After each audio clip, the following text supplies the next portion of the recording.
আসসালামু আলাইকুম, আমি জুবাইর। আজকে টিউটোরিয়ালে আপনাদের যেটা দেখাবো সেটা হচ্ছে এমটি এর কাজটা কি। এমটি আমরা এমটির মাধ্যমেই দেখতে পাবো যে আসলে এটা কিছু সেট করা আছে কি নাই, এটা দেখার জন্য আমরা এমটিটা ইউজ করব। ঠিক আছে, তো আমরা এখানে কি করব, একটা হচ্ছে ভেরিয়েবল নিয়ে নিই। ক্যাটাগরি নেম নামেই আমরা একটা ভেরিয়েবল নিয়ে নিলাম এবং সেটাকে এই ভ্যালুটাকে আমরা এর মধ্যে রাখলাম। ঠিক আছে, একইভাবে আমরা এটাকেও রাখি আর এটুকু উঠাই দিলাম।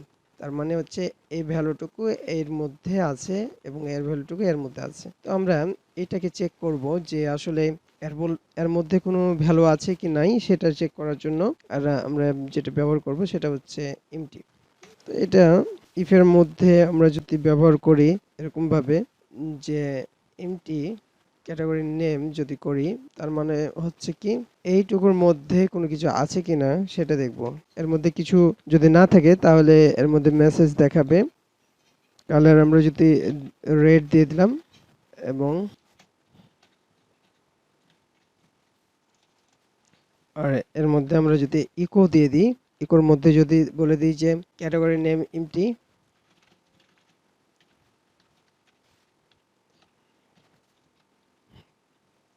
তো এখানে আমরা কোলন দিয়ে শেষ করে দিব সবগুলোতেই। প্রথমে কোনো মেসেজই দেখাচ্ছে না।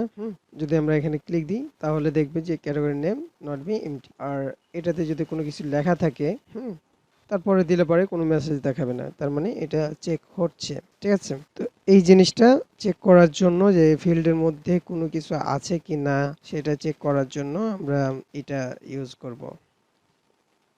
এর মধ্যে এখানে জিরো ইউজ করেছি, তো তাই এটা ক্যাটাগরি দেখাচ্ছে। আমরা যদি অন দিই তাহলে আর দেখাবে না। তো এটা চেক করা লাগবে না আমাদের, যেহেতু ডিফল্ট ভাবে আমরা দেখতেই পাবো যে ডিফল্ট ভাবে জিরো থাকবে। ঠিক আছে, তো আমরা চেক করব সাধারণত এটা। তো আজকে টিউটোরিয়াল এ পর্যন্ত। আল্লাহ হাফেজ।